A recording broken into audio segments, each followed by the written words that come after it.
સ્વતંત્રતા દિવસની ઉજવણી વચ્ચે ભુજ નગરપાલિકાના વોર્ડ નંબર બાળકોને સ્થાનિક રહેવાસીઓએ ખુલ્લી અને દુર્ગંધયુક્ત ગટરની સમસ્યા સામે અનોખી જન અપીલ કરી હતી।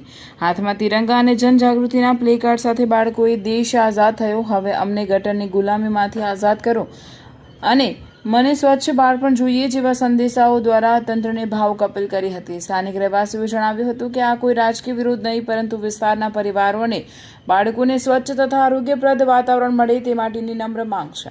તેમણે તંત્રને ગટરની સમસ્યાનો કાયમી ઉકેલ લાવવાની માંગ કરી હતી। કાર્યક્રમ દરમિયાન મોટી સંખ્યામાં નાગરિકોએ બાળકોની આ પહેલને સમર્થન આપ્યું હતું। આયોજકોએ ઉપસ્થિત મીડિયા પ્રતિનિધિઓનો આભાર વ્યક્ત કરતા મુખ્ય સંદેશ આપ્યો હતો કે દેશને આઝાદી મળી, હવે અમારા વિસ્તારને ગટરની ગંદકી અને દુર્ગંધમાંથી પણ આઝાદી અપાવો।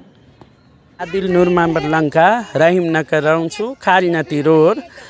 અમારો એ છે દેશ આઝાદ થયો, પણ આ અમારા રસ્તા કેમ આઝાદ નથી થતા? બરાબર, આ 4 વર્ષ થયા, ખાડા છે, તમે જોવો છો। જે આવશે વોટ નંબર 1માં કહેશે અમને વોટ દેજો, ઓકે છે, અમને વોટ દેજો। વોટ દેવા અમે બધાને તૈયાર જ છીએ, પણ કામ તો થવું જોઈએ ને। એમ કામ કાંઈ થતું નથી। કોઈ ગાયઠા નીકળે, જીવજંતુ નીકળે છે, પછી આ જનાવરો એ ખાડામાં પડી જાય છે। આજે આ તમે જ જોઈ લો કે ખાડા આજ કેટલા વર્ષ થયા, નથી રોડ બનતું, કાંઈ નહીં। ચોમાસામાં પાણી ભરાય છે, એ પણ નથી થતું, કાંઈ નિકાલ જ નથી કાંઈ। હવે આમને કેટલું છોકરાઓ અમારા માંદા પડી જાય છે, મચ્છર, જીવજંતુ કાંઈ આ ખાડાને 4 વર્ષ થવા આવ્યા, હજી કાંઈ નિકાલ થયું જ નથી। અમારી એ અપેક્ષા છે કે રસ્તો સારો થઈ જાય। આખા ભુજમાં થાય છે તો અહીંયા રહીમનગર ખારીનદી રોડમાં રસ્તો કેમ નથી થતો? એ અમારી છે કે રસ્તો થઈ જાય ને આ ખાડા પૂરાઈ જાય, બસ બીજું કાંઈ નથી। અમારું માંગ એ જ છે। મારું નામ શોએબ ઈસાણી છે અને હું મારા વાઈફ અહીંયા કોંગ્રેસ ભારતીય રાષ્ટ્રીય કોંગ્રેસ પક્ષ તરફથી મારા વાઈફ અહીંયા નગરસેવિકા તરીકે ચૂંટાયેલા છે।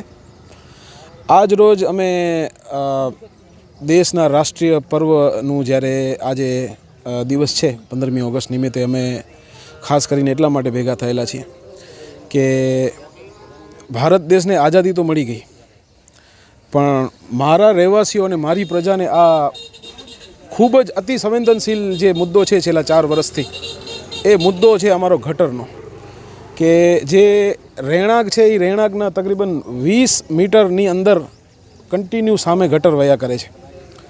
કોઈ નાનો મોટો પ્રસંગ હોય તો એનામાં પણ તકલીફ પડે છે। અને ખાસ જે બાળકો છે, મારા પાસે વિઝ્યુઅલ છે, મારા પાસે વિડીયો પડ્યા છે કે બાળકો વારંવાર રમતા રમતા એ ગટરની નજીક પહોંચી જતા હોય છે। ક્યારે નાના મોટા તો અકસ્માતો બનેલા જ છે, પણ જો આવનારા સમયમાં કોઈ મોટું અકસ્માત બનશે, કોઈ નાનો ભૂલકો રમતા રમતા એ ગટરમાં કૂદી પડશે તો એ જિમ્મેદારી કોની? હું વોર્ડ નંબર 1ની પ્રજાને વિનંતી કરવા ખાસ મીડિયાના માધ્યમથી એ પણ વિનંતી કરીશ કે હું કદાચ એકમાત્ર એવો વ્યક્તિ છું કે કદાચ હું તમારી પાસે વોટ માંગવા નથી આવ્યો, ક્યાંક હું ગયો હોઈશ, પણ હું એ સિદ્ધાંત ઉપર કામ કરી રહ્યો છું કે હું વોટ માંગવાના સમય નથી આવ્યો, પણ મને તમે મારા ઉપર વિશ્વાસ કરીને મારી વાઈફને તમે મત આપી અને જીતાડ્યો, તો હું હવે તમારા કામ કરવા માટે આવ્યો છું। કદાચ મારી પણ બદકિસ્મતી કહેવાય કે માણસો મને ફોન નથી કરતા, એમને એમ લાગે છે કે અમે કામ નહીં કરીએ। છેલ્લા 25 વર્ષથી અમારા વડીલ, અમારા માર્ગદર્શક કાસમભાઈ સમાએ અહીંયા કામ કરેલા જ છે। નવી પાર્ટીઓ તો અત્યારે આવી છે, અમે કોઈ એ પાર્ટી નથી કે ગટરના ઢગલા ઉપર ઊભા રહીને પોડકાસ્ટ બનાવીએ કે અમે આ કરશું, અમે પોતાના સ્વખર્ચે એન્જિનિયર રાખશું, આમ કરશું તેમ કરશું, એવા કોઈ વચનો અમે નથી કરેલા। પણ વચનો ન કરેલા હોવા છતાં પણ જીતીને પ્રજાના વચમાં આવીને કામ કરવું, એ વિચારધારા હંમેશા કોંગ્રેસની રહી છે।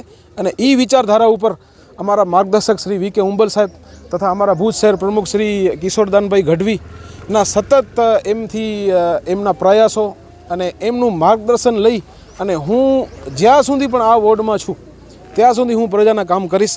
પ્રજાને પણ હું રિક્વેસ્ટ કરું છું કે પ્રજા મને યાદ કરે, મને ગમે ત્યારે ફોન કરે, હું પ્રજાના વચમાં હોઈશ।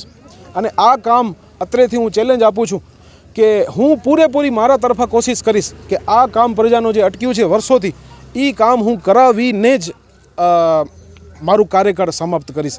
જેટલું પણ મારું કાર્યકાળ છે એ કાર્યકાળ દરમિયાન ગંભીર સમસ્યાઓ પૈકીની આ એક સમસ્યા છે. એ સમસ્યાનો હું સમાધાન લઈ આવીશ અને લઈ આવીશ. Thank you very much. આ સમસ્યા લગભગ 3-4 વર્ષથી છે.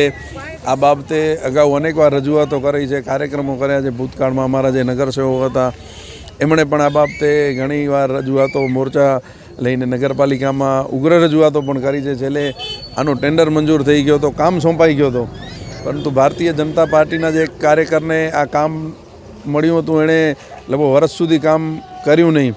અમે એ બાબતે પણ સતત રજૂઆતો કરી કે કાં આમની પાસેથી ટેન્ડર લઈ બીજાને આપો, આ કોન્ટ્રાક્ટરને બ્લેકલિસ્ટ કરવામાં આવે એવી માંગ કરી.